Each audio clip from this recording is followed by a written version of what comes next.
ایک بات آپ کو سنانی ہے، ذرا تھوڑی غور کریں. جو لوگ طریقت کے رستے کے مسافر ہیں نا، ان کو ذرا جلدی سمجھ آئے گی اس بات. بابا فرید الدین گنج شکر رحمت اللہ تعالی علیہ کے ایک مرید تھے، حضرت جمال الدین ہانسوی. بابا صاحب کو مرید سے بڑا پیار ہو گیا. وہ ہانسا کے رہنے والے بابا صاحب پاک پتن کے، تو وہ بیچارے اکیلے بھائی تھے، والد بھی فوت ہو گیا تو ماں بوڑھی تھی. بابا صاحب نے ان سے کہا کہ تو پاک پتن آ جا. کہنے لگے حضور ماں نہیں اجازت دیتی، اگر آپ کہتے ہیں تو آ جاتا ہوں. تو بابا صاحب فرمانے لگے اگر نبی پاک نے ویس کرنی کو بلایا ہوتا تو میں بھی تجھے بلا لیتا، لیکن نبی کریم علیہ السلام نے انہیں نہیں بلایا تو لہذا میں تجھے بھی نہیں بلاتا. لیکن پیار بڑا تھا تو بابا صاحب کہنے لگے چل تو پاک پتن نہیں آتا تو میں تو تیرے گاؤں آ سکتا ہوں.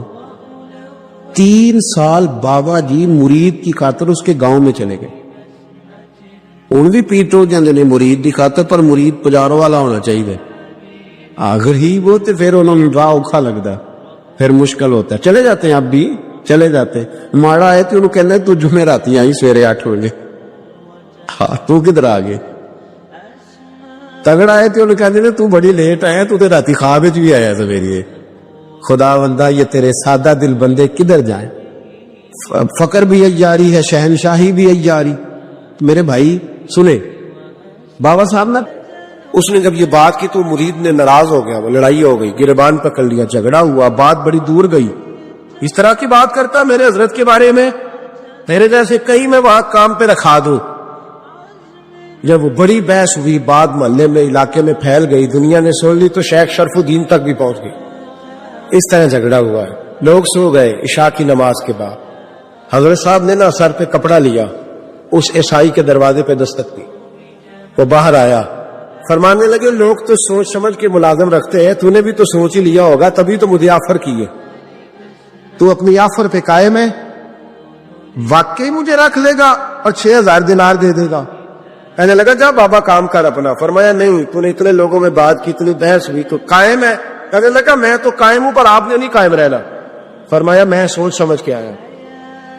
اس نے کہا آپ ڈیوٹی کریں کہ بحثوں کو چارہ ڈالیں گے. فرمایا ایک شرط، بس جب اذان ہو جائے نا تو مجھے رب کی نماز پڑھنے کی اجازت دے دے، باقی صبح و شام جو تو کہے گا. اگر اس غریب کی بیٹیاں بیائی جائے تو مجھے اور کیا چاہیے. اس کی 6 بیٹیوں کا بوجھ ہے اس کے سر پہ، تو مجھے رکھ لے. اللہ اکبر. وہ کہنے لگا چلے پھر میرے ساتھ خط بندگی کر لے. آج کل ہم اس کام کرتے ہیں، اس زمانے میں خط بندگی ہوتا تھا، غلامی کا خط. قاضی شہر کے پاس، یعنی اس کا خیال تھا کہ چلو اس کام کی بات کروں گا تو بھاگ جائیں گے. فرمایا چل میں تیار ہوں. قاضی تک گئے، طے ہو گیا، 6000 دینار دے دیے. حضرت نے مرید کو بلایا، فرمایا پتر یہ لے جا میری بیٹیوں کو روانہ کر دے. کہنے لگا حضور یہ کیا کر رہے ہو آپ، کچھ سوچے. فرمایا یار جب تجھے بیٹا بنا لیا تو پھر میری پوتیاں تو لگتی ہیں نا، میرا حق تو بنتا ہے نا. جا کے ڈیوٹی کر، ان کو بیاہ دے. بات پھیل گئی. بادشاہ بھی عقیدت مند تھا، وہ 12000 دینار لے کے پہنچا. کیا بتاؤ ان رب کے بندوں کا دل کیسا ہوتا ہے، کیا درد ہوتا ہے، کیا رنگ. 12000 دینار لے کے بادشاہ آیا اور آ کے حضرت کو پیش کیے کہ حضور آپ دیں اس عیسائی کو ڈبل دیں اور جائے کام کریں. آپ فرمانے لگے تو پیسے دے، شرطیں نہ لگا، میرا جہاں دل کرے گا میں خرچ کروں گا. مجھے تو مزہ ہی اب آنے لگا ہے. ابھی تو لطف آ رہا ہے، ابھی تو ذائقہ آیا ہے کچھ کرنے. پیسے دینے ہیں تو دے، پابندی نہ لگا، جہاں میرا دل کرے گا میں. اس نے کہا حضور ٹھیک ہے رکھ لے. حضرت نے فجر مسجد میں پڑھی، جیب میں 12000 دینار تھے. اعلان فرمایا بھی کسی اور کی بیٹی بھی بیٹھی ہے تو پیسے میرے پاس ہے. وہ 12000 دینار بھی بانٹ دیا اور 12000 دینار بانٹ کے نا تو پھر چلے گئے کھیت میں چارہ کاٹنے. اس عیسائی کو کسی نے بتلایا کہ ان کے پاس تو 12000 آیا ہے پر تجھ سے جان نہیں چھڑائی انہوں نے. وعدہ یہ ہوا تھا کہ 6 دیں گے تو جائیں گے، جب تک دیں گے نہیں تیرے گھر میں کام کریں گے. وہ نا چارہ کاٹ رہے تھے. حضرت صاحب تو وہاں پہنچ گیا، دور جا کے کھڑا ہو گیا. کہنے لگا بابا پہلے تو میں نے مسلمانوں کے اخلاق سنے تھے، اب تو میں نے دیکھ بھی لیے. اور یہ بتا جب 12000 آیا تھا جان کیوں نہیں چھڑائی. تو حضرت چارہ کاٹتے کاٹتے رو پڑے. فرمانے لگے تو نہیں نہ جانتا یہ بیٹیاں سانجھی ہوتی ہیں، پتہ نہیں نا. میرے رسول پاک نے تو خاتم تائی کی بیٹی کے سر پہ کپڑا رکھ کے کہا تھا بیٹیاں برابر ہوتی ہیں. تو یہ نہیں پتا جب اس کی 6 بیٹیوں کی شادی ہوئی ہے میرے اندر روحانیت کتنی بڑی ہے. فرمایا پھر 12,000 آیا ہے تو 2-4 بچیاں پھر گئی ہیں. یہ نہیں پتا میں اندر سے راضی کتنا ہوں. میں تیری نوکری کرتا رہوں گا, پتہ نہیں اللہ کتنی بیٹیوں کو بیاہ دے گا. اتنا رویا وہ عیسائی کے پیروں میں بیٹھ گیا, کہنے لگا بابا میں نے تیری مخالفت کی ہے پر تیرے قریب آ کے پتہ چلا ہے تو بہت ان کے اخلاق کا مالک ہے, اور اگر تیرا یہ مقام ہے تو تجھے اخلاق سکھانے والے محمد عربی کی شان کتنی ہے گی. امام مالک کے پاس ایک بندہ آیا, اس نے کہا حضور میں درزی ہوں, ایک ظالم بادشاہ مجھ سے کپڑے سلواتا ہے, میں تو ظالموں کا مددگار نہیں نا. ایک ظالم بادشاہ مجھ سے, حضور میں تو مددگار نہیں نا ظالموں کا, جو فرمایا ظالموں کا مددگار بھی ظالم ہوتا ہے, تو کپڑے لے کے آتا ہے میں سی کے دے دیتا ہوں, ذمہ داری نہیں. یہ ایک آدمی دکاندار ہے, اس سے کوئی بندہ چیز خریدنے آئے گا تو تھوڑی کہے گا میں نے نہیں دے دی, تو دے گا. کوئی بندہ اگر کسی شخص سے کوئی کام کہتا ہے جو اس کی فیلڈ ہے, اس کا شعبہ ہے, اس کا معاش کا وہ سلسلہ ہے, کہتے یا رسول اللہ صلی اللہ علیہ وسلم ظالموں کا مددگار بھی ظالم, حضور نے فرما دیا. تو امام مالک سے بندے نے مسئلہ پوچھا, دل کی تختی پہ لکھنے والی باتیں ہیں. کہا حضور میں درزی ہوں, ظالم کپڑے سلواتے ہیں, میں تو مددگار نہیں نا. امام صاحب کہنے لگے نہیں, مددگار تو وہ ہوگا جو تجھے سوئی دھاگا فراہم کرے گا, تو پورے کپڑے سی کے دیتا ہے, تو خود بہت بڑا ظالم. تو پورے سوٹ سی کے دیتا ہے, تو بہت بڑا ظالم خود ہے. مددگار تو وہ ہوگا جو تجھے دھاگا دے گا, جو تجھے بٹن دے گا, جو تجھے نلکی دے گا. جو ظالم سے اتنی نفرت ظلم کر کے بنتا ہے, یہاں تو ہمارے زمانے میں ہیرو بن جاتے ہیں لوگ. ظالم ہیرو ہے, لوگ اس سے ڈرتے پھرتے گھومتے پھرتے, اور بہت سارے کم مزاج لوگ اس کے پیچھے ہاتھ باندھ کے پھرتے ہیں. ظالموں کی مدد کرنا, ظالموں کے ساتھ رہنا, یہ ظلم ہے, ظلم, یہ زیادتی ہے. میرے نبی پاک صلی اللہ تعالی علیہ وآلہ وسلم نے ارشاد فرمایا, یاد رکھو رب فرماتا ہے میں مظلوم کی مدد ضرور کروں گا, چاہے جلدی کروں چاہے دیر سے کروں, میں مظلوم کی مدد. اور حضور صلی اللہ علیہ وسلم نے فرمایا ہے, حضرت معاذ بن جبل کہتے ہیں حضور نے مجھے یمن کا گورنر بنایا.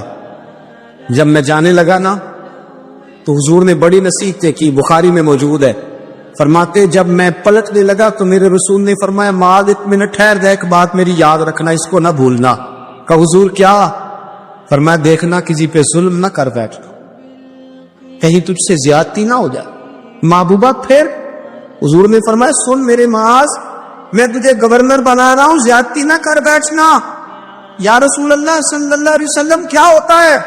تو میرے کریم نے فرمایا جب مظلوم دعا کے لیے ہاتھ اٹھاتا ہے تو عرش کا مالک کہتا ہے فرشتوں پیچھے ہٹ جاؤ. عرش کا مالک کہتا ہے فرشتوں پیچھے ہٹ جاؤ, دروازے کھول دو. فرمایا مظلوم اور رب کے درمیان شے حائل کوئی نہیں. بڑے غور کے ساتھ سورہ مومنون کی ان ابتدائی آیات پر غور کرنا چاہیے. رب فرماتا ہے قد افلح المؤمنون, تحقیق مومن کامیاب ہو گئے. کون سے مومن؟ الذین ہم فی صلاتہم خاشعون, وہ جو اپنی نمازوں میں گڑ گڑانے والے, خشوع کے ساتھ, عاجزی کے ساتھ, انکساری کے ساتھ, ذوق کے ساتھ نماز پڑھنے والے ہیں. والذین ہم عن اللغو معرضون, اور وہ جو بےہودہ باتوں سے منہ پھیرنے والے, لغویات سے اپنا رخ پھیرنے والے, سنجیدہ لوگ. پھر ارشاد فرمایا والذین ہم للزکاۃ فاعلون, جو زکوٰۃ دینے کا کام کرنے والے ہیں. پھر فرمایا والذین ہم لفروجہم حافظون, اور وہ لوگ جو اپنی شرمگاہ کی حفاظت کرنے والے, اپنی شرمگاہ کی حفاظت کرنے والے. الا علی ازواجہم, مگر یہ کہ اپنی بیویوں پر, او ما ملکت ایمانہم, یا اپنی شرعی باندیوں پر. اس زمانے میں جو لونڈی خریدی جاتی تھی اس سے بھی وطی کرنا جائز تھا, اگرچہ اب لونڈیاں موجود نہیں ہیں تو یہ فعل بھی موجود نہیں, سوائے اپنی بیویوں پر یا شرعی باندیوں پر. فإنہم غیر ملومین, فرمایا جو یہ کام کرے اس پر کوئی ملامت نہیں ہے. اپنی بیوی کے پاس شرعی طریقے سے جائے یا باندی کے پاس جائے. فمن ابتغى وراء ذلك, اور جو آدمی اس کے بعد اس حد سے بڑھے, اس کے سوا کچھ اور کرے جو بندہ, فرمایا فاولئک ھم العادون, یہ لوگ حد سے بڑھنے والے. جو لونڈیوں اور باندیوں کے علاوہ اپنی بیویوں کے علاوہ کسی اور جگہ گندگی کریں، یہ حد سے بڑھنے والے، حدوں کو کراس کرنے والے لوگ ہیں۔ پھر ارشاد فرمایا والذین ہم لاماناتہم وعہدہم راعون، اور وہ جو اپنی امانتوں اور اپنے وعدوں کی رعایت کرتے ہیں، امانتیں ادا کرتے ہیں، وعدے پورے کرتے ہیں، اور وہ لوگ جو اپنی نمازوں کی حفاظت کرنے والے ہیں، جن میں یہ خوبیاں آ گئی۔ میرا رب فرماتا ہے نماز میں خشوع وضو حاصل ہو گیا، فضولیات سے بچ گئے، زکوٰۃ ادا کرنے والے بن گئے، شرمگاہ کی حفاظت کرنے والے بن گئے، امانتیں عہد پورے کرنے والے بن گئے، اپنی نمازوں کے محافظ ہو گئے۔ اللہ اکبر، قربان جائیں۔ مالک فرماتا ہے اولئک ھم الوارثون، یہی لوگ تو وارث ہیں۔ یا اللہ کس چیز کے؟ فرمایا الذین یرثون الفردوس، یہ لوگ جنت کے وارث ہیں، یہ جنت کے وارث ہیں یہ لوگ، ہم فیہا خالدون، اور فردوس سے، جنت سے نکالے نہیں جائیں گے، ہمیشہ ہی جنت میں رہیں گے۔ یہ آیات اللہ کا مطالبہ بھی ہے، یہ آیات صحابہ، اہل بیت، اولیاء اللہ، ان تمام کی سیرت کا عکس بھی ہے۔ اور سب سے بڑھ کر سیدہ عائشہ صدیقہ فرماتی ہیں یہی تو آیات ہیں جنہیں اچھی طرح سمجھ لو گے تو تمہیں مدینے والے کے اخلاق بھی سمجھ میں آ جائے، حضور کے اخلاق بھی تمہیں سمجھ میں آئے۔ بڑے غور کے ساتھ سورہ مومنون کی ان ابتدائی آیات پر غور کرنا چاہیے۔ رب فرماتا ہے قد افلح المؤمنون، تحقیق مومن کامیاب ہو گئے۔ کون سے مومن؟ الذین ہم فی صلاتہم خاشعون، وہ جو اپنی نمازوں میں گڑ گڑانے والے، خشوع کے ساتھ، عاجزی کے ساتھ، انکساری کے ساتھ، ذوق کے ساتھ نماز پڑھنے والے ہیں۔ دیکھیں قرآن نے یہ نہیں کہا شروع میں کہ وہ لوگ اپنی نماز پابندی سے پڑھتے ہیں، بلکہ فرمایا وہ نمازوں میں عاجزی کرتے ہیں، وہ نماز میں خشوع کرتے ہیں، خضوع کرتے ہیں۔ نماز ہم بھی پڑھتے ہیں، ڈھیر سارے لوگ ہیں جن کا یہ مطالبہ ہے کہ میرا نماز میں دل ہی نہیں لگتا۔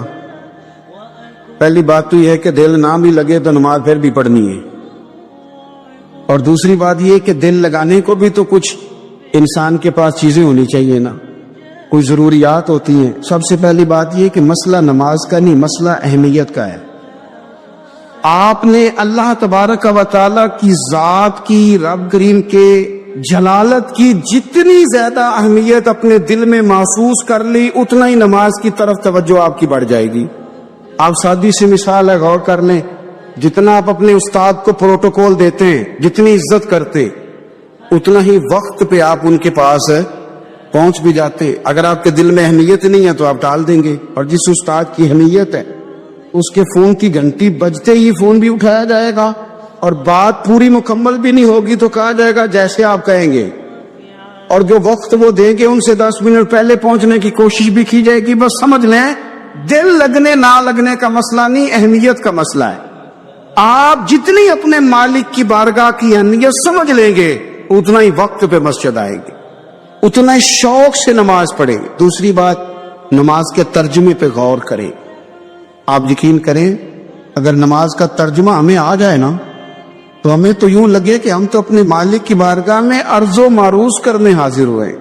یہ سورہ فاتحہ ہی دیکھ لیں آپ، حضور فرماتے ہیں، رب فرماتا ہے سورۃ فاتحہ آدھی میری ہے آدھی میرے بندے کی ہے۔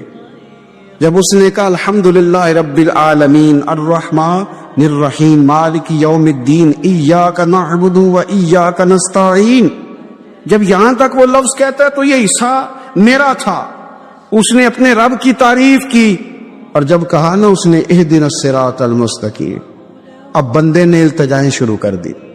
اس نے کہا کہ مالک بھی تو ہے، رحمان بھی تو ہے، رحیم بھی تو ہے، عبادت بھی تیری کرتے ہیں تو مدد بھی تو تجھی سے مانگنی ہے نا، اب مہربانی فرمانا اہدنا الصراط المستقیم، ہمیں سیدھا راستہ دکھا دے، صراط الذین انعمت علیہم، ان لوگوں کا راستہ دکھانا جن پر تو نے انعام کیا ہے، غیر المغضوب علیہم ولا الضالین، ان کے راستے پہ نہ چلانا جن پر تیرا غضب ہوا، جو گمراہ ہو گئے ان کے راستے۔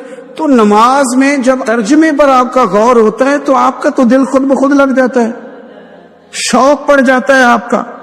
تو اتنی چیزیں ہم زندگی میں یاد کرتے ہیں، تو اگر ترجمہ بھی نماز کا یاد کر لیں اور پھر شوق سے پڑھیں تو آپ یقین کریں طبیعت کھینچی چلی آئے گی۔ ہمارے یہاں کچھ لوگ نماز پڑھتے ہیں پر بڑی لاپرواہی سے پڑھتے ہیں، کبھی ادھر دیکھتے ہیں، کبھی ادھر دیکھتے ہیں، کبھی بال سہلاتے ہیں۔ اور میں نے دیکھا ہے سجدے جا رہے ہیں تو سیانے سیانے بندے کبھی کپڑے کو چھیڑ رہے ہیں، کبھی جگہ کو چھیڑ رہے ہیں۔ میرے نبی کریم صلی اللہ تعالی علیہ وسلم نے فرمایا ان لوگوں کا کیا حال ہے جو اپنی نماز میں نظریں آسمان کی طرف اٹھاتے ہیں، رکوع سے اٹھے تو اوپر دیکھنا شروع کر دیا، کیا حال ہے ان کا۔ اور پھر حضور نے ایک موقع پر تو سختی فرمائی، فرمایا جو نماز پڑھتے اپنی نظریں آسمان کی طرف اٹھاتا ہے وہ باز آ جائے، ورنہ ایسا نہ ہو کہ رب اس کی آنکھیں ہی چھین لے، باز آ جائے اس کام سے۔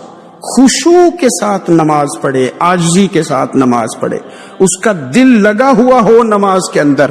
میرے نبی پاک صلی اللہ تعالی علیہ وآلہ وسلم کے غلام حضرت انس بن مالک رضی اللہ تعالی عنہ فرماتے کہ رسول پاک صلی اللہ علیہ وسلم نے مجھ سے فرمایا تھا کہ بیٹے نماز میں ادھر ادھر دیکھنے سے بچو، کیونکہ فرمایا نماز میں ادھر ادھر توجہ کرنا یہ بندے کو ہلاک کر دیتا ہے، ہلاکت ہے اس میں۔ اگر تم نے ادھر ادھر توجہ کی، نماز تم مالک کی بارگاہ میں کھڑے ہو اور تم دیکھ ادھر ادھر رہے ہو، تو ایک تو نماز عاجزی کے ساتھ۔ پھر فرمایا والذین ہم عن اللغو معرضون، وہ لوگ جو فضول باتوں سے، لغویات سے اپنا منہ پھیر لیتے ہیں، فضولیات سے۔ ہمارے یہاں نا بہت سارے لوگ ایسے ہیں کہ بلا وجہ ان چیزوں میں دلچسپی لیتے ہیں جو ان کے مطلب کی نہیں ہے، ان کے مطلب کی مطلب آپ کسی سے ملنے کہتے کیا حال ہے، ٹھیک ہے جی، بچوں کا کیا حال ہے، ٹھیک ہے، بچے کتنے ہیں؟ تو بھئی آپ کو جب پتہ ہی نہیں تھا کتنے ہیں تو حال کیوں پوچھا آپ نے؟ آپ کرتے کیا ہیں؟ آپ کا بڑا بھائی کیا کرتا ہے، چھوٹا بھائی کیا کرتا ہے، ابا جی کیا کرتے ہیں؟ بھئی آپ کے مطلب کی بات نہیں، آپ مطلب کی مقصد کی بات کریں، بے مقصد باتوں میں الجھنے کی ضرورت نہیں ہے۔ دیکھیں اپنا ادارہ میں چلاتا ہوں، اپنا گھر آپ چلاتے، اپنی ڈیوٹی آپ کرتے، آپ کو زیادہ بہتر پتہ ہے کہ آپ اپنا گھر کیسے چلا رہے ہیں، مجھے زیادہ بہتر پتہ ہے کہ میں مدرسہ مسجد، مجھے زیادہ بہتر پتہ ہے اس کے اندر کون سی اصطلاح کس طرح کرنی ہے، یہ مجھ سے زیادہ بہتر کوئی بندہ جانتا نہیں۔ اب ہم کیا کرتے ہیں، جب ہم دوسرے کے کام میں مداخلت کرتے ہیں تو دو نقصان ہوتے ہیں، ایک تو اس کے ساتھ ہمارا رائے کا اختلاف ہو جاتا ہے، اور دوسرا ہمارے اپنے بہت سارے کام رہ جاتے ہیں، کیونکہ ہماری توجہ ہی دوسرے کی جانب تھی، اپنے بڑے سارے کام رہ جاتے۔ اس لیے بہت ساری ایسی چیزیں ہیں جن میں بلا وجہ کوئی مقصد نہیں۔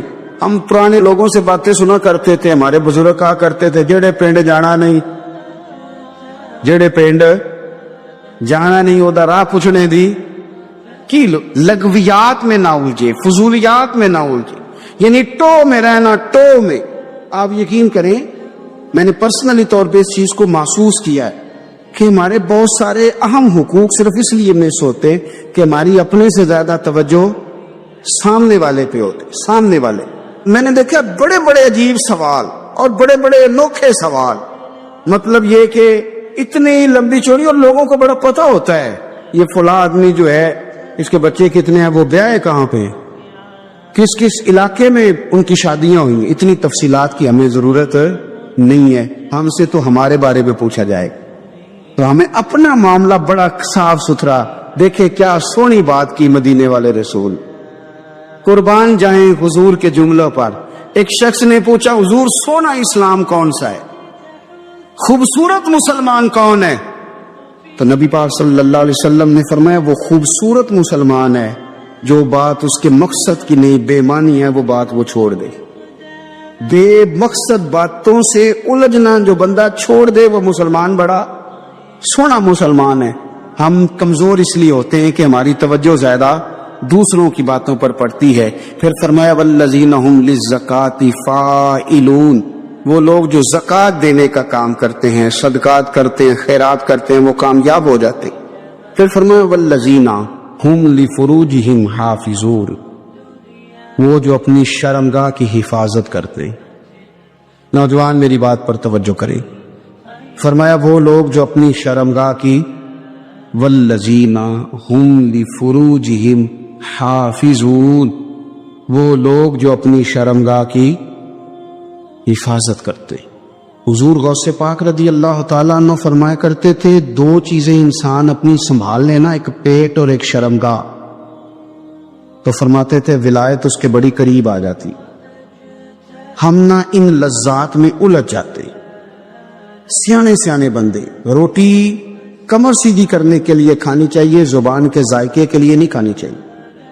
یہ زبان کا ذائقہ لگ جائے یہ کہیں کا نہیں چھوڑتا انسان. اپنی شرمگاہ کی جو لوگ حفاظت کر لیتے، کوئی بڑے سے بڑا گناہ کرنے سے بھی بندہ کافر نہیں ہوتا، بندہ کفر کرنے سے کافر ہوتا ہے. گناہ بڑے سے بڑا کرنے والا بھی گناہگار ہے، کافر نہیں.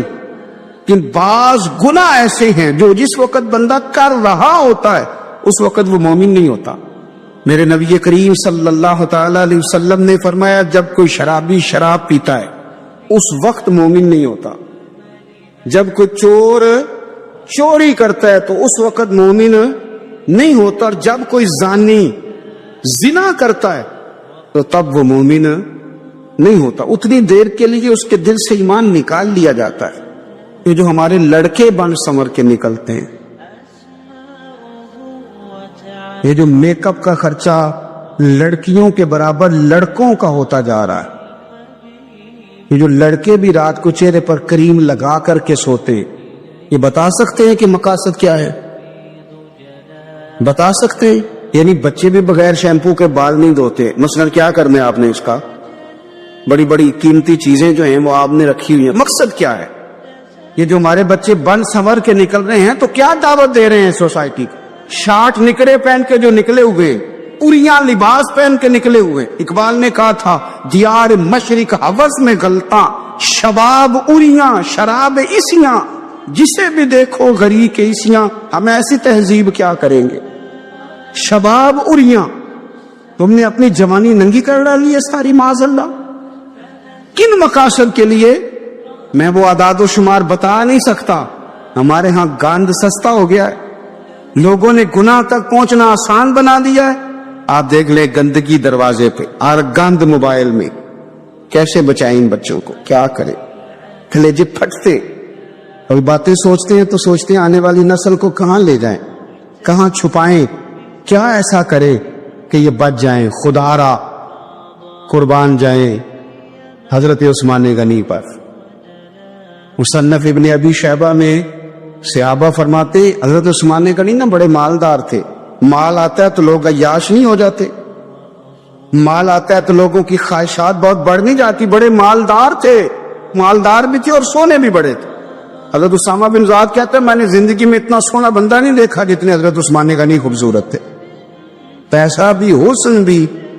لیکن فرماتے ہیں کہ حضرت عثمان غنی سب سے بڑھ کر اپنی شرمگاہ کی حفاظت کرنے والے اور سب سے بڑھ کر صلہ رحمی کرنے والے، رشتہ داروں سے اچھا سلوک کرنے والے، حیا والے، شرم والے، پاکیزگی والے. آپ کا ذہن ہے، آپ صبح اٹھتے ہی ذہن بنا لیں کہ میں نے آج اتنا سبق پڑھنا ہے، آج اتنی تفسیر دیکھنی ہے، اتنی عبادت کرنی ہے، فلانی نعت میں نے دیکھنی ہے، فلاں خیر کا کام کرنا ہے، فلاں آدمی کے ساتھ نیکی کرنی ہے. صبح ذہن بنا لیں، آپ کا ذہن وہی کام کرنے لگے گا.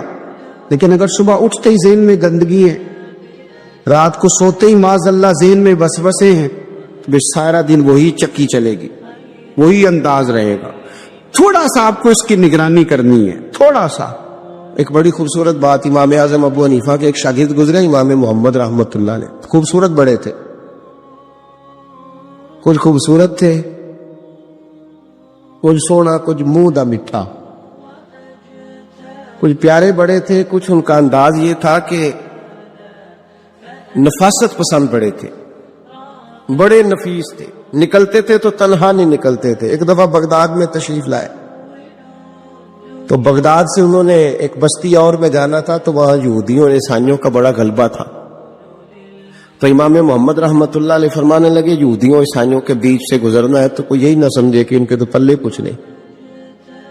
کہنے لگے سونے گھوڑے لاؤ عربی نسل کے. 30 شاگرد ساتھ تھے، ان کو بھی ساتھ تیار کیا. عربی نسل کے 30 گھوڑے اور 30 شاگرد. ان کو کہا بھی دستاریں ذرا نا اونچی باندھنا. تو دستاریں بھی باندھی انہوں نے کلے والی بڑی خوبصورت، شاگردوں کو بھی جبے پہنائے، خود بھی جبہ پہنا سفید رنگ کی، اعلیٰ نسل کی گھوڑی آگے آگے، پیچھے 30-32 شاگرد. اور جب آپ گزرے نا بغداد کے آگے اس علاقے سے، یہاں یہودی عیسائیوں کی بھی کثرت تھی. عورتوں کی عادت ہوتی تھی پرانے زمانے میں مہمان دیکھنے کے لیے چھتوں پہ چڑھ جاتی، کچھ اپنے دروازے پہ کھڑی ہو جاتی، کچھ دیکھتی کھڑکیوں میں سے کہ گزر رہا ہے کوئی مہمان، تو یہودیوں کی عیسائیوں کی بہت ساری عورتیں چھتوں پہ چڑھ گئیں. تو مسلمان نعرے لگانے لگے امام محمد آ گئے، امام محمد آ گئے. کچھ پہلے ہی بڑے حسین تھے، پہلے ہی بڑے خوبصورت تھے، کچھ حضور کی سنت کا نور چڑھا ہوا تھا، کچھ دائیں بائیں شاگرد تھے، پھولوں کی پتیاں گر رہی تھی. تو جب محمد محمد کے نعرے لگنے لگے نا، تو ان عورتوں نے امام محمد کا جلوہ دیکھا. تو دیکھا دیکھی کام کیا شروع ہوا، ایک نے دیکھا تو اتنی محو ہوئی کہ اس نے کلمہ پڑھنا شروع کر دیے. اس سے کلمہ سن کے تو دوسری نے بھی پڑھا، تیسری نے بھی پڑھا، چوتھی نے بھی پڑھا. بیبیاں بلند آواز سے مسلمان ہونے لگی. ان کو دیکھا دیکھی مرد بھی پڑھنے لگے. ڈھیر سارے یہودی عیسائی مسلمان ہو گئے. ایک مسلمان ان سے کہنے لگا تمہیں غلطی لگ گئی ہے، یہ ہمارے نبی محمد نہیں. تو میاں صاحب کا نام محمد تھا نا، تو کشمیر کے لوگ کہنے لگے شاید وہاں کے ہندو سکھ وہاں کے جو تھے کشمیر کے، وہ کہنے لگے شاید وہی محمد ہے. تو فرمانے لگے میں تے بندہ ٹھگ جے لوکو، میں تے بندہ چور، جس دا خلقت کلمہ پڑھ دی او محمد غور. میں تے بندہ ٹھگ جے لوکو، میں تے بندہ چور، جس دا خلقت کلمہ پڑھ دی او محمد ہور. تو امام محمد رحمت اللہ علیہ کو نعرہ لگ رہا تھا. تو ایک بندہ کہنے لگا یہ وہ والے محمد نہیں، یہ ہمارے نبی پاک صلی اللہ علیہ وسلم محمد صلی اللہ علیہ وسلم نہیں، یہ وہ نہیں، یہ تو ہمارے ایک امام ہے امام محمد، وہ والے نہیں. اب وہ کچھ لوگ چپ تھے، کچھ سوچ رہے تھے، کچھ بات کر رہے تھے. تو ایک بوڑھی اماں اپنے انداز میں بیچ میں سے بولی، کہنے لگی چل بیٹا چھوڑ، ہمیں پڑھنے دے کلمہ.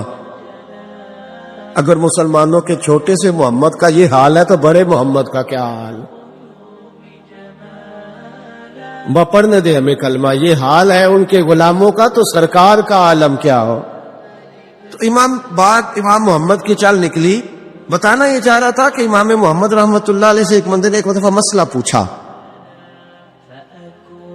اس نے کہا حضرت صاحب میں گیا تھا منڈی، وہاں سے لایا ہوں ایک ٹوکری آم کی اور ایک ٹوکری سیب کی. ہمارے یہاں کا کریٹ کہتے ہیں اس کو. تو میں وہ لے کے آیا ہوں. اب میں نے جب گھر لا کے اس کو کھولا ہے نا، تو آدھے صحیح نکلے ہیں. ہوتا ہے نا جی اللہ خیر کرے، جو دیانتدار تاجر ہے اللہ آج کل مہربانی فرمائے. وہ ہمارا ریڑھی والا بھی بڑا ایماندار ہے، ہم کیا کریں صدر کی بات. وہ بھی سامنے جو تگڑے ہوتے ہیں اس نے آگے لگائے ہوتے ہیں، اور جو تھوڑے سے کمے ہوتے ہیں وہ اندر والی سائڈ پہ دیوار کے اندر رکھے ہوتے ہیں. کیا کیا جائے، ہم کیا سیاستدانوں کی کرپشن کی بات کریں گے. یہاں تو معاملہ بڑا گڑبڑ ہے نیچے سے لے کر. تو کہا حضور میں نے وہ جو کھولی ہے نا پیٹی، وہ ٹوکری جب میں نے کھولی ہے تو اوپر تو آم اور سیب ٹھیک تھے، تو اندر گلے سڑے ہیں. تو اب میرے لیے حکم کیا ہے؟ تو آپ فرمانے لگے بھی مسئلہ شرعی ہے کہ رکھنے ہیں تو سارے رکھ، واپس کرنے ہیں تو سارے کر. یہ نہیں ہو سکتا کہ تو صحیح رکھ لے اور گلے سڑے.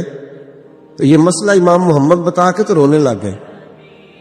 تو بندہ کہنے لگا حضور مسئلہ بتایا ہے آپ نے، تو فقہ کا ایک مسئلہ ہے سادہ سا کہ حضرت اب کیا کرنا ہے، تو رونے والی کون سی بات ہے. تو فرمانے لگے یہ تجھے مسئلہ بتا کے نا مجھے کچھ اور یاد آ گیا.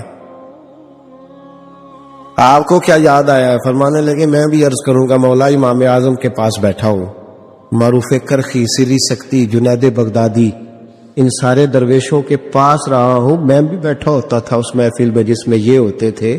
اگر جنت میں بھیجنے ہیں تو سارے بھیج. یہ نہیں ہو سکتا کہ گلے سڑے ادھر پھینک دے اور اچھے اٹھا کے لے جائے. ہم سارے مصطفیٰ کا کلمہ پڑھنے والے، سب کو کہا یا ایھا الذین آمنو، ہم سب کا اکٹھا نام. ان لوگوں کی جو محبت ہے نا وہ فائدہ دے گی. خواجہ فرید الدین مسعود گنج شکر رحمت اللہ تعالی علیہ کہنے لگے نظام تجھے آئے ہوئے بڑے دن ہو گئے، جا یار چکر لگایا. چکر لگایا. فرماتے میں پیدل گیا تو مجھے جانے میں کئی مہینے کئی ہفتے لگے. میں دلی پہنچا اور اپنے گھر کا نا ایک چکر لگایا، اوپر سے چکر لگا کے تو پھر پاٹ پتن کے رستے میں چل پڑا. کہتے ہیں واپس پہنچا تو حضرت بابا فرید صاحب رحمت اللہ علیہ نے دن گنے ہوئے تھے. کہنے لگے یار اتنے ٹائم میں تو واپس آیا ہے نا، اتنا ٹائم تو آنے جانے پہ لگتا ہے. کہ غریب نواز محسوس نہ فرمائیے گا، آپ نے کہا تھا چکر لگایا، تو حضور میں ایک چکر ہی لگایا ہے، پھر میں واپس آ گیا ہوں. بات ہی چکر کی ہوئی تھی. خود دیکھے نا نبی پاک صلی اللہ علیہ وسلم نے فرمایا ابو ہریرہ کوئی کام نہیں کیا کر یار، یہیں بیٹھا رہتا. عرض کی حضور صحیح ہے. اٹھے، سامنے ایک ستون تھا، اس کے پیچھے سے ہو کے نا واپس آ گئے. تو حضور نے فرمایا گئے نہیں. کہ حضور نے آپ نے فرمایا تھا جایا آیا کر. گیا ہوں پر میرا دل ہی نہیں لگا. بھئی تو یہاں سے ہو کے واپس آ گیا، کہیں جانا تو تھا نا، یہیں سے ہو کے. تو ان لوگوں کے صالحین کی محبت کے راستے میں کوئی چیز رکاوٹ نہیں بنی. ہمارے ہاں چیزیں رکاوٹ بنتی ہیں. اپنے اولیاء اللہ سے، صوفیاء سے، بزرگان دین سے، رب کریم کے بندوں سے، داتا علی اجمیری سے، خواجہ اجمیری سے، ان لوگوں سے پیار کریں. صالحین کی محبت دلوں میں پیدا کریں، صحابہ کا پیار دلوں میں پیدا کریں، اہل بیت نبوت کا پیار دلوں میں پیدا کریں. یار یہ حدیث جو ہے نا، یہ امید کی کرن ہے، یہ روشنی کا مینار ہے کہ میرے نبی پاک نے فرمایا جو جس سے پیار کرے گا قیامت میں اسی کے ساتھ رکھا جائے گا. یہ صحیح بخاری کی حدیث ہے. المرء مع من احبا، اور یہ جو مع ہے نا اس کا معنی ہے ساتھ رہنا. ہاں، مع اللہ، مع یعنی بما، یعنی اس کے ساتھ. المرء مع من احبا، جو جس سے محبت کرے گا قیامت میں اسی کے اس کی معیت میں رکھا جائے گا. لیکن ہمارے یہاں نا کرامتے، میرے جیسا شخص جب بھی کرامت سناتا ہے کہتا ہے میرے حضرت صاحب کا مجھ سے بڑا پیار. بھائی وہ تو پیار کریں گے ہی، وہ تو برکھا ہے، وہ تو رحمت کا سایہ ہے، وہ تو سائبان ہے، تو بازو کھلے ہوئے. تو بتا تیرے اپنے دل کا حال کیا ہے. حضرت حرم بن حیان رحمت اللہ تعالی علیہ فرماتے میں حضرت اویس کرنی کو ڈھونڈنے چل پڑا. ڈھونڈنے بھی اسے نکلا جسے کسی نے نہیں ڈھونڈا اور جو کبھی کسی کو نہیں ملے. حضرت اویس کرنی، یہ فکرہ کسی درویش نے نا حضرت اویس کرنی کے لیے کہا. یہ فکرہ پورا فیٹونی پہ آتا ہے. اسی کسی دے کچھ نہیں جلگ دے تے نہ کوئی ساڈا دردی، کوئی جرانہ نہیں، کوئی دوستانہ نہیں. حضرت اویس کرنی کا مزار بھی کنفرم نہیں کہ کدھر ہے. بس اسی کسی دے کچھ نہیں لگ دے. کیا ضرورت ہے؟ بس ٹھیک ہے، اپنا جو ہے انداز سارے زمانے سے علیحدہ کر کے رکھا انہوں نے، علیحدہ، الگ تھلگ. تو حضرت خواجہ اویس کرنی کو ڈھونڈتے ڈھونڈتے کہتے ہیں میں گیا، کرن گیا. حضرت حرم بھی نہیں، یہ داتا صاحب نے اس کو لکھا ہے. فرماتے ہیں میں گیا تو مجھے لوگوں نے کہا وہ تو حج کرنے چلے گئے. کہتے جب میں مکے گیا تو میں نے لوگوں سے پوچھا اویس کرنی آئے تھے؟ کہنے لگے ہم تو نہیں جانتے. یہ تو میرے جیسے لوگ ہوتے ہیں نا جن کی تصویریں زیادہ نکلتی ہیں تو جن کی ویڈیو زیادہ ہوتی ہے تو لوگ زیادہ جاننے لگتے ہیں، ورنہ رب کریم کے بندے تو چھپے ہوئے، چکر میں پڑے ہی نہیں. کون اویس کرنی؟ تو انہوں نے کہا کہ حضرت اویس کرنی، چہرے پر برس کے داغ ہیں، کمزور سا وجود ہے، داڑھی زیادہ گھنی نہیں. جب حالات بتائے تو کہنے لگے اس طرح کا ایک شخص آیا تھا، اس نے طواف کیا تھا. پہلے بھی دنیا کرتی ہے پر جب اس نے کیا ہے نا تو اس کے طواف نے وہ خود بھی رویا ہے اور بھی بڑے روئے ہیں. وہ جب حجر اسود پہ آیا ہے تو رنگ بدلتا دیکھا ہے. کہا وہ کدھر گئے؟ کہنے لگے پورا نہیں پتا، اتنا ضرور خبر ہے کہ ان کے انداز بتاتے تھے کہ اب مدینے جائیں گے. جناب حرم بن حیان کہتے ہیں پھر میں مدینے گیا، میں نے خواجہ اویس کو ڈھونڈا.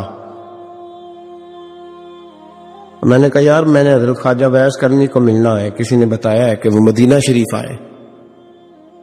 تو لوگ کہنے لگے ہم نہیں جانتے وہ کون ہے. لیکن نا دنیا جان گئی، دنیا میں بڑا کچھ ہو گیا، بائی نیم لوگ جاننے لگے، ہوٹلوں پہ پہچاننے لگے، سڑکوں پہ پہچاننے لگے.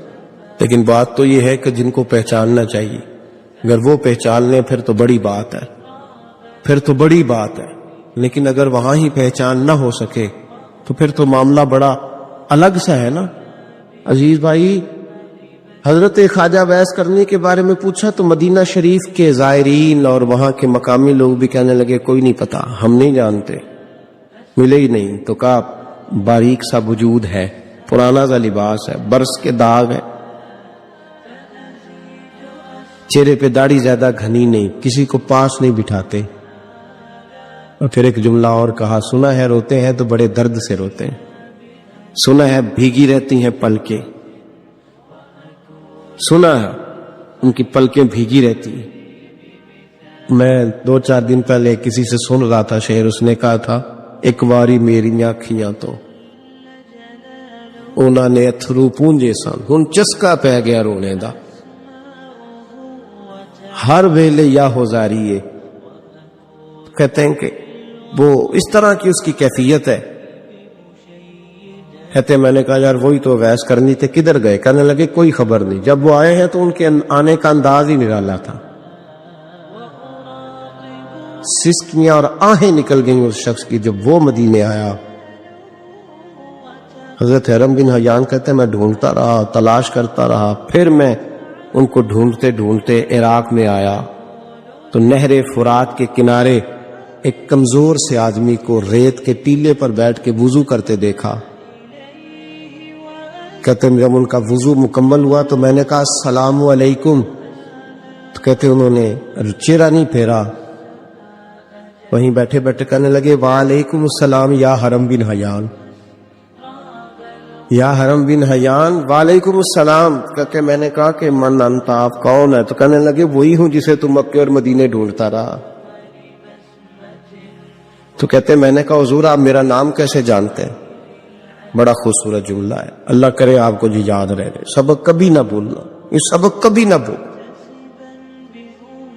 بابا صاحب کے مزار پہ گئے تو خالی آ گئے، داتا صاحب گئے تو خالی، ایسے ہی چلے گئے. ہم فارغ لوگ تھے، کوئی کام نہیں تھا کہ بابا فرید کی گلیوں میں گھومتے رہے.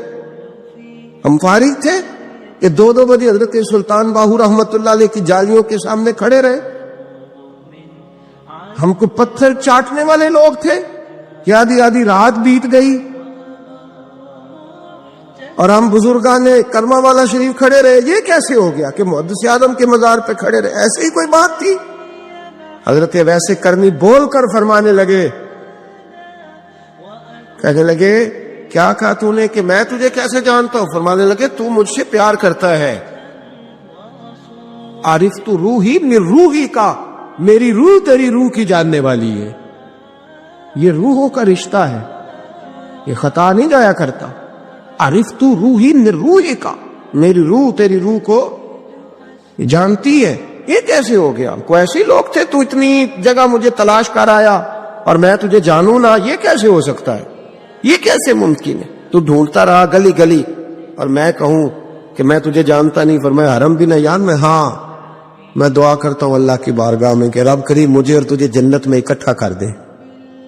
کہتے ہیں جب انہوں نے یہ دعا کی تو وہ چل پڑے. میں نے کہا حضور کہاں جا رہے ہو؟ فرمانے لگے میرا پیچھا نہ کرنا، میں کسی اور منزل کا مسافر ہوں، اور جس رستے میں چل رہا ہوں نا ان منزلوں پہ ساتھ نہیں کسی کو لیا جاتا. یہ میری اپنی ذاتی منزل ہے، اس میں پاؤں پہ چھالے ذرا سخت ہوتے ہیں. ہر آدمی کا کام نہیں یہاں چلنا، تو مجھے تنہا رہنے دے اور مجھے اپنی مرضی سے چلنے دے. کہتے میں نے منت کی تو کہنے لگے بس تم نے جدوجہد بڑی کی تھی تو تیرے ساتھ ملاقات کر لی، تجھے پہچان لیا، تیرے ساتھ بات کر لی، ورنہ میں کہہ چکا ہوں اسی کسے دے کچھ نہیں لگ دے. اسی لیے میں نے حضرت غالباً امام شورانی رحمت اللہ علیہ کے حوالے سے پڑھا ہے کہ قیامت کے دن جب حضرت ویسے کرنی جنت میں جائیں گے تو ممکن ہے اس وقت بھی لوگوں کو دیدار نہ کرایا جائے، بلکہ امام شورانی کہتے ہیں اللہ 70,000 فرشتے ان کی شکل کے پیدا فرمائے گا اور ان کے جھرمٹ کے اندر چھپا کے انہیں جنت میں داخل کرے گا. ملاقات کس سے ہوگی؟ صرف انہی سے ہوگی جن کے لیے انہوں نے زندگی گزار دی. یا خدا سے ملیں گے یا مصطفیٰ کریم سے ملیں گے. یہ بھی لوگ تو محبت کریں. صالحین کا پیار، نیک لوگوں کی محبت، صالحین کی محبت رستہ آسان کرتی. کوئی شک نہیں کہ زمانے میں سارے لوگ اچھے نہیں ہوتے، برے لوگ بھی آئے ہیں مارکیٹ میں، ہوتے. ہم لوگ الجھ گئے ہیں، بہت بڑے قیدی ہیں اپنے آپ کے، بڑے قیدی ہیں. سارا دن اپنی خواہشات کی تکمیل میں بھاگے رہتے. بڑے بڑے سونے نوجوان، میں ان پہ تنقید نہیں کرتا، مجھے ان پہ ترس آتا ہے. جب میں رات کے اندھیروں میں انہیں ٹیلی فون لے کے چوکوں میں کھڑے دیکھتا ہوں تو مجھے رحم آتا ہے. میں کہتا ہوں دیکھو نفس کی خواہش کے پیچھے یہ کیا مثلاً آخر کیا ہے اس میں؟ ایک عورت کے پیچھے تباہ کر لیا اپنے آپ کو. یعنی زیادہ سے یہ کوئی مقصود ہے؟ یہ کوئی مقصد حیات ہے جس کو مقصد بنا لیا؟ میرے عزیز بات کو سمجھ لے. اتنا خوبصورت آدمی ہے اور اتنا اس کا اونچا قد کاٹ ہے، اور کیا کس کے پیچھے یہ بھاگا ہوا ہے؟ بڑا سمجھدار، دانشور، عقل مند آدمی، ذی روح بندہ، لیکن اس کا سٹیٹس آپ یہ ملاحظہ کریں کہ وہ 20-40 ہزار کی خاطر جھوٹ بولتا ہے، دھوکہ دیتا ہے، فریب اور فراڈ کرتا ہے. ہم اپنی نفسانی خواہشات کے پیچھے اس طرح بھاگتے ہیں کہ ہم اصل سے رہ جاتے. میری باتوں کی سمجھ آ رہی ہے آپ حضرات؟ تھوڑا تھوڑا کر کے، ایک ایک کر کے ان کی باتیں کم مانیں. وہ ضروری تو نہیں نا کہ سویرے ناشتہ بازار سے اپنی مرضی کا تگڑا کیا، بازار سے لا کے پوڑیاں چنے بہترین کھائے، اور پوڑیاں چنے ابھی کھائے نہیں، شاپر میں ڈالے ہوئے ہیں، اور وہ لے کے ابھی آ رہا ہے تو ساتھ ہی رستے سے گوشت بھی چھوٹا اچھا لگا تو 2 کلو وہ بھی لے آئے کہ پوڑیاں چنے کھاؤں گا اور دوپہر کے لیے گوشت پکاؤں گا. وہ پہلے یہ تو کھا لے صاحب، اس سے تو نجات پا لے. یہ بدن ہی ہضم ہوتا ہے کہ کچھ اور کرتا ہے تیرے ساتھ، لیکن وہ گوشت بھی ساتھ لے آیا. یعنی ٹیبل پہ، ناشتے کے ٹیبل پر بیٹھ کے فیصلہ ہو رہا ہوتا ہے کہ ہم نے کیا کھانا ہے، ہم نے کدھر جانا ہے. سنگیو یاد رکھو، باتوں کو سمجھو اور غور کرو. یہ تھوڑا تھوڑا کر کے جب ہم چھٹکارا حاصل کرنے کی کوشش کریں گے نا، چھٹکارا حاصل کرنے کی اس جگہ سے اگر آپ کو تنبیہ ہوتی ہے نا، تنبیہ، اس میں بھی بڑا مزہ آتا ہے. اس میں بڑا، ہمارے ایک بزرگ تھے تو ایک دن نا میں گیا تو کہنے لگے الحمدللہ آج میں بڑے سکون میں ہوں. میں نے کہا جی وہ کیا ہوا؟ کہنے لگے میں اپنے آپ کو بڑا پیر صاحب سمجھنے لگ گیا تھا. تو ایک بابڈا کے کسی آدمی سے کام تھا تو میرے ایک دوست نے مجھے کہا کہ پیر صاحب اس کو ٹیلی فون کر دے، سنا ہے آپ کا عقیدت مند ہے. میں نے اس بندے کو ٹیلی فون کیا تو کہتا پیر صاحب میں عزت آپ کی بڑی کرتا ہوں پر یہ کام نہیں ہو سکتا. کہتے ہیں جب اس نے مجھے کہا نا تو کچھ بھی نہیں، تو مجھے بڑا مزہ آیا، ورنہ میرا تو نفس پھول گیا تھا. میں تو سمجھتا تھا کہ جو میں کہتا ہوں ویسے ہی ہو جاتا ہے. کہتے اس نے تھوڑا سا نا مجھے لیول میں کیا ہے، مجھے مزہ آیا. یہ لوگ نا اپنے اوپر بوجھ ڈالتے تھے، یہ تھوڑا تھوڑا پیچھے ہٹتے تھے، یہ سمجھتے تھے کہ اس طرح تمہاری تکمیل رہ جائے گی. صبح سے شام تک اگر اسی نفس کی باتیں مانتے جائیں گے تو خرابی کرے گا. دولت کا نشہ ہے بھائی، دولت کٹھی کرنے والا کسی جگہ سیر نہیں ہوتا. حسن کا نشہ ہے، حسن کا نشہ ہے. حضرت ابوبکر شبلی رحمت اللہ علیہ فرمایا کرتے تھے جو تیری بیٹی کو خوبصورت سمجھ کے اس کے ساتھ نکاح کرنے تھے اسے بیٹی نہ دینا. حضرت جی کیوں؟ فرمایا حسن تو تھوڑے دن کے بعد ختم ہو جائے گا، پھر وہ اس کی قدر نہیں کرے گا، وہ تو کہیں اور منہ مارتا پھرے گا. حضرت ابوبکر شبلی رحمت اللہ تعالی علیہ کی بیٹی خوبصورت تھی. ایک نوجوان کہنے لگا میرا نکاح کر دیں. آپ فرمانے لگے پتر تو 1 مہینے کے بعد آنا کر دوں گا. بڑی موٹی تازی خوبصورت صاحبزادی. تو حضرت نے اسے دوائی کھلائی، اسے پخانے لگ گئے. جو پخانہ کرتی ایک مٹکے میں سنبھال دیتے. تھوڑا وقت گزرا تو وہ ہڈیوں کا پنجر بن گئی. مہینے بھر میں دست اتنے آئے کہ کمزور ہو گئی. تو ابوبکر شبلی 1 مہینے کے بعد نوجوان کو بلایا، فرمایا ادھر آ تیرا نکاح کروں. بچے دکھائی تو وہ کمزور بستر پہ پڑی. فرمایا شادی کرنے لگا اس سے نہیں میں نے کرنی. فرمایا یہ وہی ہے؟ کہنے لگا جی نہیں. فرمایا تو کہتا تھا مجھے عشق ہے، کدھر گیا تیرا عشق؟ کہنے لگا حضرت صاحب آپ کیسی بات کر رہے ہیں؟ فرمایا ادھر آ. پھر وہ مٹکا جس میں گند رکھا تھا وہاں لے گئے. فرمانے لگے تیرا اس کے ساتھ عشق تھا، یہ تیرا عشق. فرمایا اسے تو میں 4 دن روٹی کھلاؤں گا پھر تندرست ہو جائے گی، لیکن میں دیکھنا چاہتا تھا کہ تو میری بیٹی سے پیار کرتا ہے یا اس کے چہرے پہ آنے والی کچھ وقت کے لیے سرخی سے پیار کرتا ہے، اس لالی سے پیار کرتا ہے جو جوانی کے وقت بچوں اور بچیوں پہ آتی ہے. کس چیز کے دل دادا؟ یعنی کیا مطلب؟ نفس کی غلامی، سراسر غلامی، اور پلٹ پلٹ کے اور بڑے بڑے سیانے بندے چھوٹی سی خواہش کے لیے، بڑا سمجھدار بڑا سیانا بندہ۔ میں ایک بڑے بزرگ عالم تھے، میں ایک دفعہ ملنے گیا تو پائے پکا رہے تھے، خود پائے پکا رہے تھے، تو وہ بڑے پیار کی بات ہوتی ہے نا، تو تامت باندھی ہوئی اور بڑی جناب خستہ حالی، اور وہ پائے پکا رہے ہیں۔ تو میں نے ان سے کہا حضرت جی پائے تو کسی اور نے بھی پکا لینے تھے، آپ بخاری لے کے بیٹھتے، چلو میری طرح کا کوئی بندہ آپ سے استفادہ بھی کر لیتا۔ اب پائے آپ لائیں گے، پھر پکائیں گے، پھر آپ کھائیں گے، تو یہ تو 24 گھنٹے آپ کسی کام میں گزر جائیں گے۔ تو یہ ایک چھوٹی سی خواہش کے لیے، میں کسی چیز کو حرام نہیں کہہ رہا، قرآن پاک کی جو آیت پڑھی ہے صرف اس کی تفسیر آپ کے سامنے عرض کر رہا ہوں۔ ہماری خواہشات ماں پالتی ہے، اب کو نہیں پتا کتنے دکھ سہتی ہے۔ میں ان ماؤں کو جانتا ہوں جو بیٹے کے حصوں کی مار بھی اس کے ابے سے کھاتی ہیں، مار کھاتی ہے وہ۔ ایک خاتون ایک کان سے سنتا نہیں، میرے پاس ایک دفعہ آئی، کہنے لگی سٹ لگ گئی سی، کوئی دعا کر دے یا کوئی وظیفہ پر، ڈاکٹر کہتے ہیں ٹھیک نہیں ہو سکتے۔ میں نے کہا باجی صحیح بتاؤ مسئلہ کیا ہے؟ کہیں نہیں کچھ بھی نہیں، مسئلہ کیا ہونا ہے، پتر غلط نکل آیا ہے، اس کا باپ روز مارتا ہے، میں آ بھی گئی ہوں تو اس نے ایک تھپڑ میرے کان پہ مار دی، پردہ پھٹ گیا۔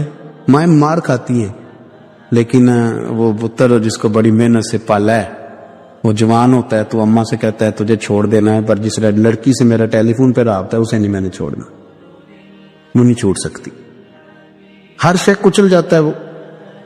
اماں کبھی لیٹ کے رات کو سوچتی ہے کہ یہ تو میری کل کمائی تھی، میں تو آج بھی اس کے حصے کے تھپڑ اپنی گالوں پہ برداشت کر رہی ہوں، تو یہ کدھر گیا؟ اردشیر نام کا بادشاہ تھا، حضرت محدث ابن الجوزی آج سے کچھ 700 سال پہلے لکھتے۔ اردشیر بادشاہ بڑا خوبصورت تھا، جوان تھا، بڑا عقل مند تھا، اس نے اس طرح کی قریب کی ساری ریاستوں پہ قبضہ کر لیا، بڑا عقل مند زیرک تھا، قبضہ ہو گیا۔ ایک بادشاہ بڑا سخت تھا، اس کے ساتھ جب پنجہ آزمائی ہوئی تو اردشیر کہتا ہے اس پہ میرا قبضہ نہیں ہو رہا تھا، اور جب ہم نے ساری ریاستوں نے مل کے اس پر حملہ کیا تو ایک قلعے کے اندر قلعہ بند ہو گیا۔ اردشیر بڑا خوبصورت آدمی تھا، بڑا سمجھدار تھا، تو وہ بادشاہ قلعہ بند ہو گیا، اس نے کہا نکلنا ہی نہیں، اب وہ اندر بند ہے، یک بار کی حملہ کیا تو وہ بڑا قلعہ تھا اس میں بند ہو گیا۔ اس بادشاہ کی نا جس پر حملہ کیا، اس کی بیٹی اچانک ایک دن قلعے کی دیوار پہ چڑھی تو اردشیر کے حسن و جمال کو دیکھا تو عاشق ہو گئی، اور اپنے ہی باپ کے خلاف اسے کہنے لگی کہ اگر تو میرے ساتھ شادی کا وعدہ کرے نا تو میں تجھے رستہ بتاتی ہوں حملہ کرنے کا۔ اس نے کہا میرا وعدہ رہا، تو رستہ بتا۔ اس نے رستہ بتایا اس لڑکی نے، اور بادشاہ نے حملہ کیا تو اس کا باپ قتل کیا، اس علاقے پہ قبضہ کیا شادی کے وعدے پر۔ ہاں نفسانی خواہش بندے کو اندھا کر دیتی، نہیں سمجھ آتی اس کو میں کدھر جانا، اندھا کر دیتی۔ حملہ کیا،